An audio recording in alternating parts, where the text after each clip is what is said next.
A fé não é garantia de saúde ou de riqueza.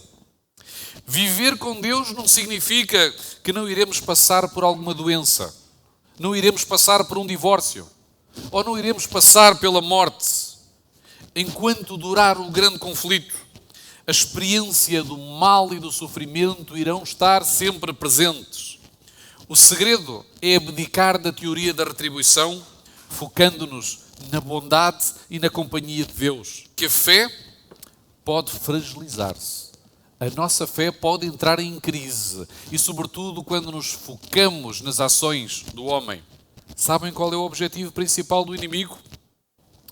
Com os problemas todos que estamos a viver nesta hora, que nos roubam a paz, que nos roubam o equilíbrio, ele, na verdade, quer tirar-nos o foco de Deus, o foco da nossa salvação, o foco na eternidade.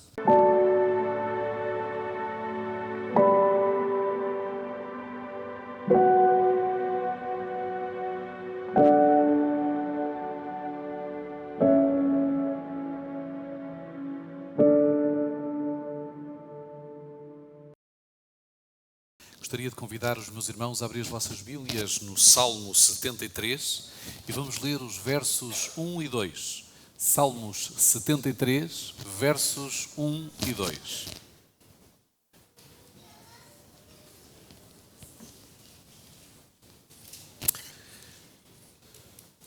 O versículo 1 do Salmo 73 diz o seguinte: verdadeiramente bom é Deus para com Israel, para com os limpos de coração.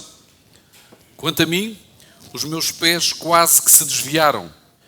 Pouco faltou para que escorregassem os meus passos. Este é um salmo de Asaf. E vamos ver já dentro de momentos quem foi Asaf. Mas na verdade, resumidamente, nestes dois versículos, Asaf está a dizer: Deus é bom, mas eu quase perdi a minha fé. Deus é bom, mas eu quase perdi a minha fé. O Salmo 73 é, na realidade, o desabafo existencial de um crente que, como cada um de nós, passou por crises espirituais. Mas o Salmo 73 também é um retrato de um Deus bom que nos compreende e que, vejam só, permite-nos também duvidar. Sim, porque criados como agentes morais livres, também podemos colocar a ordem moral em causa. A fé e a dúvida interpelam-nos diariamente, batem à nossa porta. Eu não acredito em atletas de sucesso que nunca passaram por treinos árduos, por privações ou por sofrimento. Eu também não acredito em pessoas que afirmam ter uma fé madura, que nunca passaram por uma crise espiritual, que nunca tiveram dúvidas, ou que nunca realizaram perguntas sobre a existência de Deus e sobre a sua intervenção nas nossas vidas. Fazer perguntas e não ter certezas dogmáticas em relação a todas as experiências que vivemos pode ser um caminho que nos poderá conduzir para uma relação mais próxima de Deus, sobretudo em cenários de crise. A fé não é a ausência de dúvidas, mas é o dom de Deus para superá-las. Eu volto a repetir. A fé não é a ausência de dúvidas, mas é o dom de Deus para superá-las.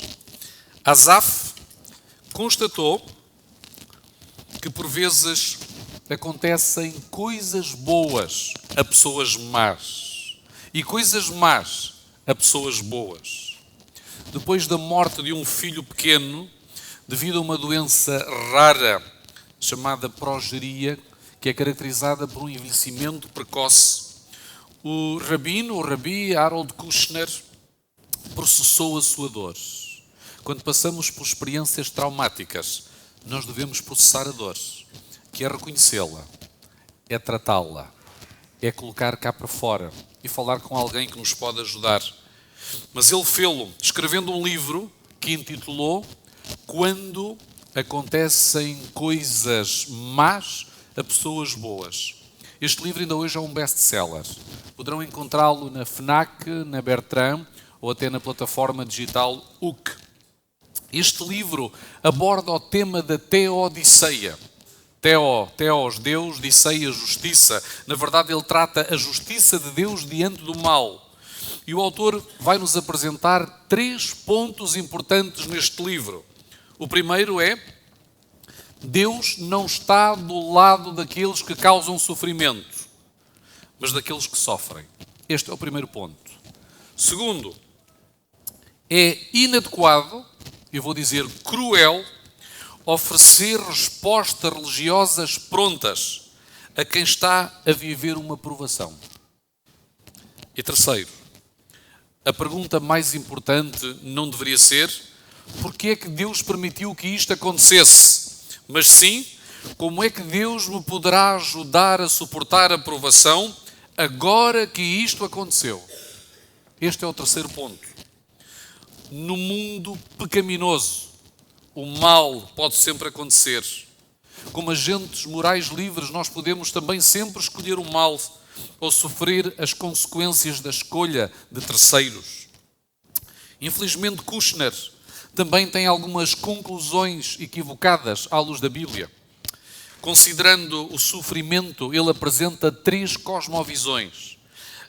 E estas 3 cosmovisões continuam a existir no mundo hoje. A primeira é: Deus não existe. Segunda, Deus existe, mas não é bom. Terceira cosmovisão: Deus existe, Deus é bom, mas não é todo-poderoso, porque Ele não tem o poder de evitar o sofrimento. E infelizmente Kushner escolhe trabalhar a terceira questão, ainda que o livro tenha pontos muito interessantes de como enfrentar a dor. A explicação quarta, se existisse, seria a bíblica. E a quarta seria: Deus existe, Deus é bom, Deus é todo-poderoso, mas por razões que não conseguimos compreender completamente agora, mas que estão explicadas na teologia do santuário, ainda permite o sofrimento. E enquanto durar a batalha do grande conflito, o sofrimento fará parte da nossa existência. Só quando o mal for erradicado é que o sofrimento deixará de ser imanente. O sofrimento e a dor são sintomas do mal. E será Deus que irá erradicar o mal, porque Ele é o único que é todo-poderoso e que pode erradicar o mal. Quem era Asaf? Asaf foi um levita extraordinário. Ele tinha uma capacidade artística acima da média. E por isso o rei Davi destacou entre os levitas para coordenar a orquestra e o coro do templo em Jerusalém. E ele atravessou o reinado tanto de David como Salomão. Aliás, quando o santuário sai da tenda de Obed e há uma tenda preparada para esse efeito, Obed começa, neste caso Asaf, começa a desenvolver o seu projeto e o seu trajeto. Ele era diretor do coro, já vimos, e da orquestra, e era responsável por 3 instrumentos. O terceiro até é capaz de nos fazer refletir um pouquinho: das harpas, dos alaúdes e dos símbolos. Sim, os símbolos, que eram pratos de metal e que eram instrumentos de percussão. Ele tornou o louvor mais participativo e significativo. 12 salmos dos 150 são da sua autoria. O Salmo 15 e do Salmo 73 ao 83 são da autoria de Asaf. E ele foi uma influência tão grande que os próprios filhos dele também contribuíram para o Psaltério, que é o livro de Salmos, com 12 salmos. Esta rica experiência no templo, na igreja, não impediu que Asaf passasse por uma grave crise de fé. E este salmo mostra que mesmo aqueles que têm funções de responsabilidade na igreja são tão finitos e pecadores como qualquer outro irmão ou irmã.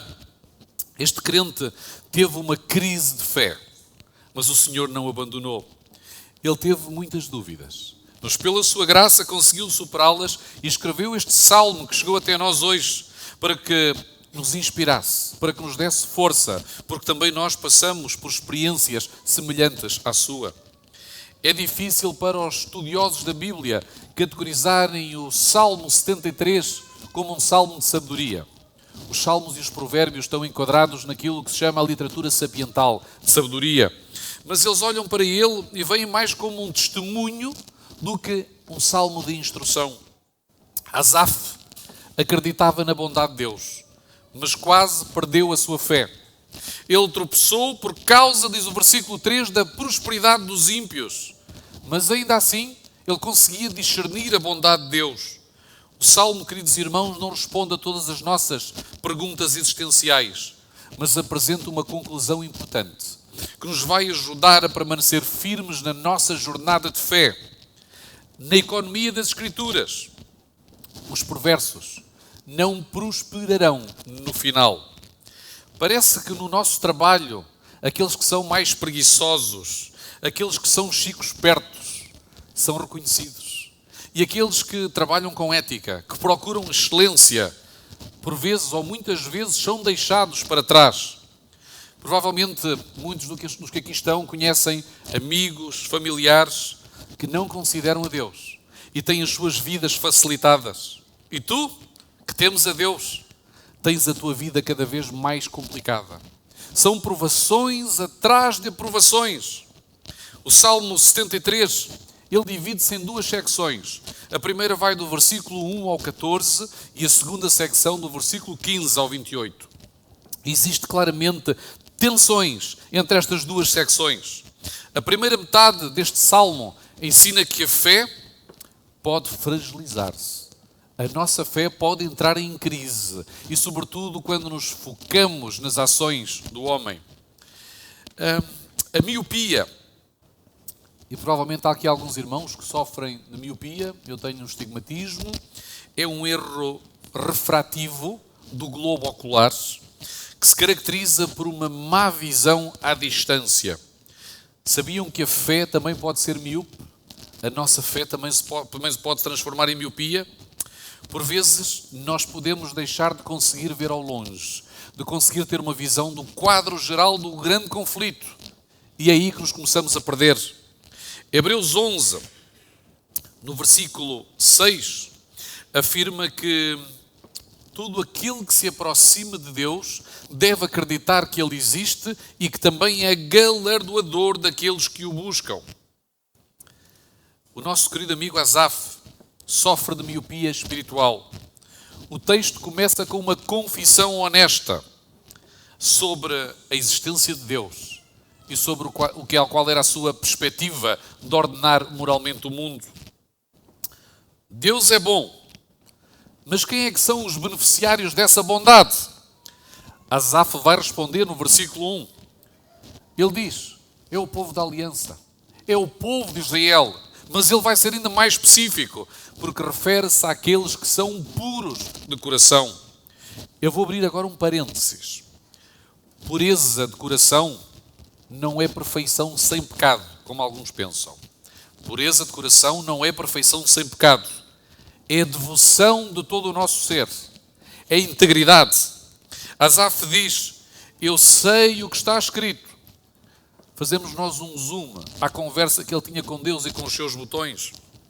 Eu sei o que está escrito na Bíblia, mas eu tenho que ser honesto sobre aquilo que eu tenho visto. Eu vi a prosperidade dos ímpios. E a palavra prosperidade que surge neste versículo, meus queridos, é traduzida a palavra hebraica shalom. E shalom, que é traduzida por paz, não é apenas a ausência de conflitos, mas é uma bênção de favor e de bem-estar. E o nosso amigo Asaf vê que na vida dos ímpios existe shalom, ausência de conflitos, aparente bênção, aparente bem-estar. E Asaf confessa que não consegue tirar os seus olhos e o seu pensamento da prosperidade dos ímpios. Muito provavelmente acreditamos nós e alguns estudiosos de alguma crise, de alguma situação injusta que ele tivesse a lidar na sua vida. Às vezes, quando nós estamos a viver um conflito, uma grave crise, a nossa mente fica obcecada. Só conseguimos pensar naquilo, não conseguimos pensar em mais nada. Hoje, abrimos o Instagram, o Facebook, o TikTok, e parece que os ímpios estão sempre em festa, Estão sempre de férias em algum lugar exótico. Os ímpios parece que não querem trabalhar, querem ser influencers, mas sem trabalhar. E acabamos por desejar uma vida que não existe e que não é nossa. Quando passamos muito tempo a contemplar o estilo de vida dos ímpios, a nossa visão espiritual será afetada. Miopia espiritual. A sociedade está cheia de pessoas influentes que se orgulham de coisas que se deviam envergonhar. Os perversos muitas vezes se tornam prósperos por meio da injustiça social, da corrupção, da violência. Nos órgãos de decisão do cenário mundial e até nacional, os ímpios declaram guerras e lucram com essas mesmas guerras. Fazem leis corruptas à sua medida. E o versículo 7 faz uma descrição deste estado de sítio. Diz que incham, o termo que lá está no Salmo 73, no verso 7, é incham. O termo gordura era usado no Novo Testamento, no Antigo, para mencionar a indiferença moral, espiritual e social. No Salmo 73, ou na nossa sociedade contemporânea, tu podes declaradamente ousar que partilhas um estilo de vida, seja ele qual for. Podes declarar ousadamente qualquer estilo de vida que não considere os valores do Evangelho. Hoje há pessoas que inclusive se apresentam como turbossexuais. O que é isto? Buscam prazer físico em qualquer fonte disponível, independentemente da idade, independentemente do sexo ou do género, independentemente do ser vivo. Mas se tu tentares viver e defender os valores do Evangelho, tu vais ser cancelado. E é isto que Asaf fala no versículo 9, quando ele diz: as suas bocas chegam até ao céu. O versículo 13 é o ponto mais baixo da crise espiritual de Asaf. Ele conclui que tudo o que tem feito, que tudo o que tem vivido é em vão. Ele diz a Deus: eu procurei manter o meu coração limpo, eu procurei manter as minhas mãos inocentes, mas parece que o meu esforço é inútil. Vamos ouvir mais de perto o desabafo de Asaf. Talvez seja o nosso. E Asaf hoje diria o seguinte: eu tenho ido à igreja e a minha vida espiritual não está a grande coisa. Eu procuro ser fiel. Tenho problemas pessoais, problemas familiares. E no versículo 14 ele até dá a entender que o seu sofrimento é constante, é diário. Parece que temer a Deus não traz grandes resultados. Pensava Asaf com os seus botões. Se calhar, olhem a conclusão de Asaf, se calhar era melhor ser como os ímpios, que não têm consciência, que não têm uma consciência que os atormenta, aparentemente. O problema de Asaf já não era apenas constatar o estilo de vida dos ímpios, era invejar esse estilo. Asaf queria ser como eles. Como os amigos de Jó, que presumiram que os justos são abençoados e os ímpios são amaldiçoados, mas quando olham para o mundo e constatam o contrário, então a sua fé fica seriamente ferida.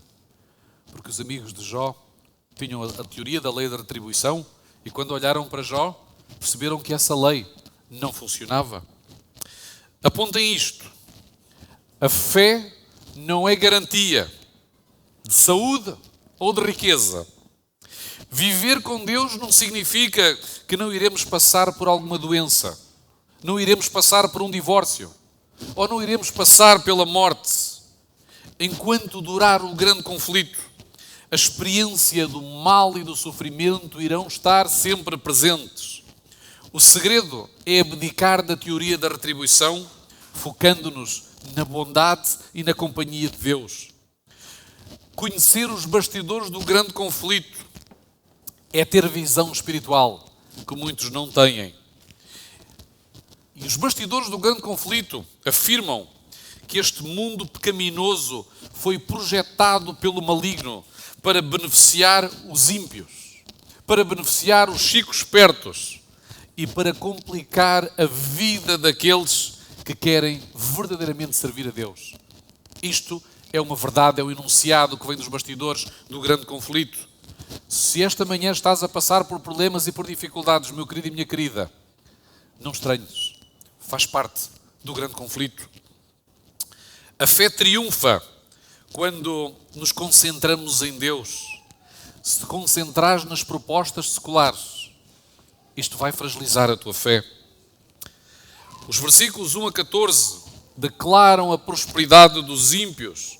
E já vimos que não é mentira. Os ímpios prosperam neste mundo. Prosperam de acordo com a ideologia secular. Mas os versículos 15 a 28 declaram a queda dos ímpios. Os ímpios estão condenados se não se arrependerem. E eu posso ser um desses ímpios. E Asaf, naquele momento, volta a ter visão espiritual.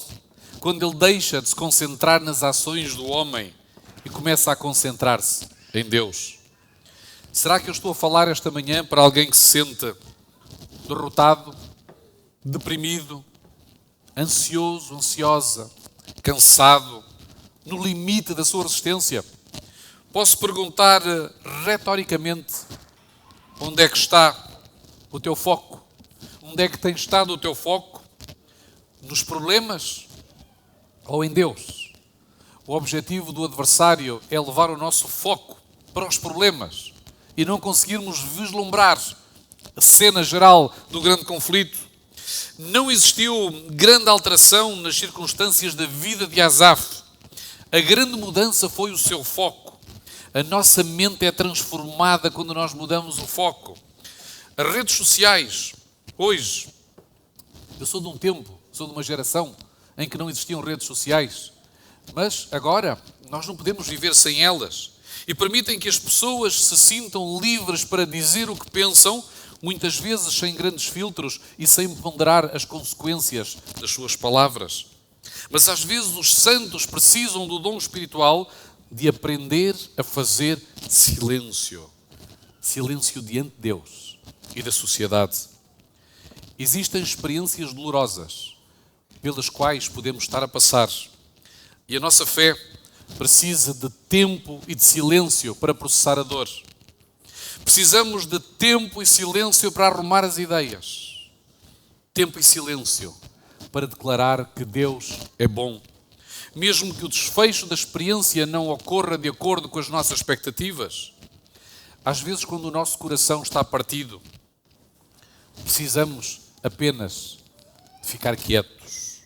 Às vezes, quando nos fazem mal em vez de justiça, só precisamos de ficar quietos. Às vezes, quando a vida não estiver a fazer sentido, precisamos de ficar quietos. Mesmo que exista alguém de confiança ao nosso lado, ou um terapeuta, que nos ajude a enfrentar a situação serenos, dando-nos um colo, ou um lugar de refúgio. E quando estamos em silêncio, o cirurgião invisível está a trabalhar. Está a trabalhar. E no versículo 15, Asaf diz, se eu tivesse agido ou falado, talvez fosse diferente. E muitas vezes nós também pensamos assim, se lá no passado eu tivesse agido de forma diferente, se eu tivesse falado de forma diferente, talvez a experiência tivesse um outro desfecho. Ou talvez não. Nós não sabemos tudo. Meus queridos, hoje precisamos de pedir ajuda a Deus para nos ajudar a ficar quietos. E estar quietos, de acordo com o Salmo 24:7, é esperar no Senhor. Ele vai animar-nos, vai fortalecer o nosso coração. Nós muitas vezes precisaremos de ficar quietos até chegarmos ao ponto de dizer, Senhor, o meu coração está partido, mas Deus é bom. Eu não sei como é que vou pagar as minhas contas no final do mês, mas Deus é bom. Eu estou a passar por uma tempestade, eu estou sem forças, mas Deus é bom. Estar quietos não significa que não temos dúvidas, que não estamos revoltados, que não nos possamos sentir desiludidos, que não podemos lutar com Deus.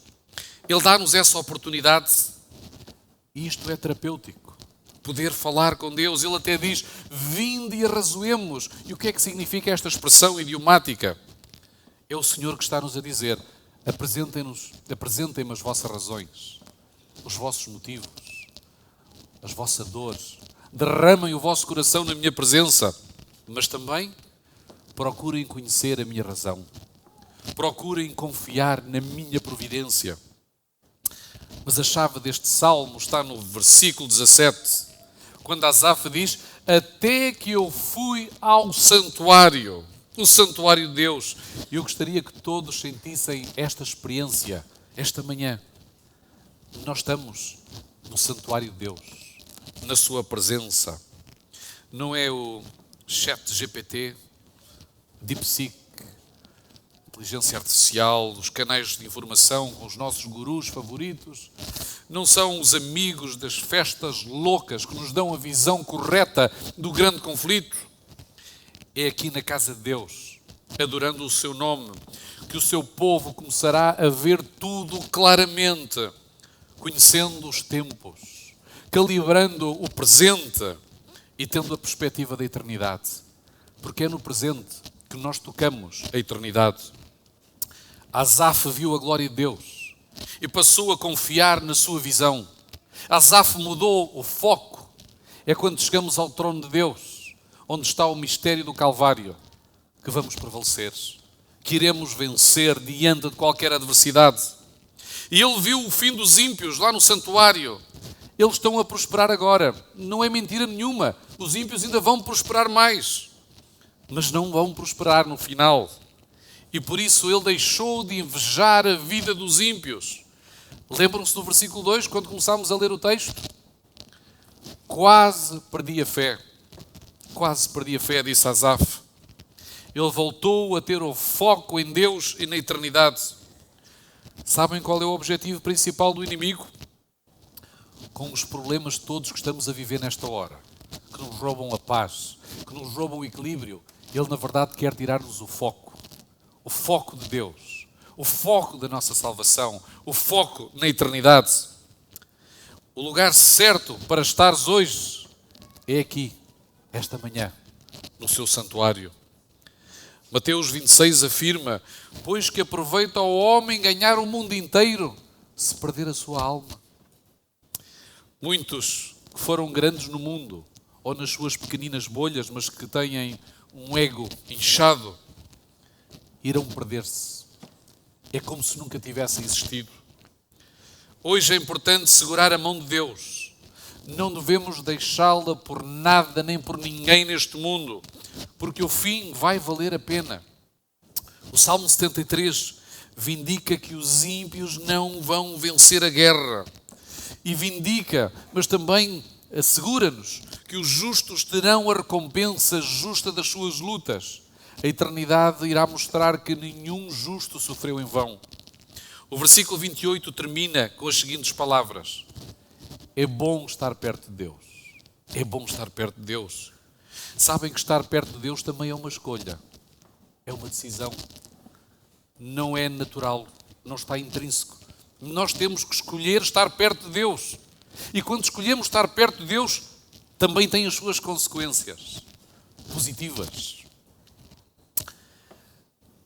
São Tiago, no capítulo 4, no versículo 8, diz: aproxima-te de Deus, e Ele aproximar-se-á de ti. Faz do Senhor o teu refúgio.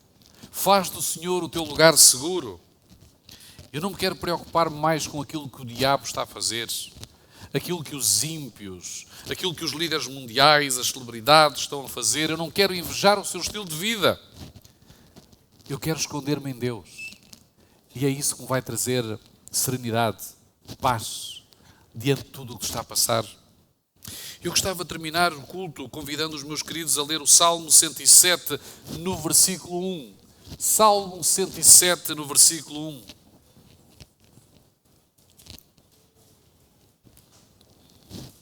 Salmo 107 no versículo 1 diz o seguinte: louvai ao Senhor, porque Ele é bom, porque a sua benignidade dura para sempre. Deus é bom em todo o tempo. em todo o tempo. Deus é bom. Que esta seja a tua e a minha experiência durante o dia de hoje, até à eternidade. Amém.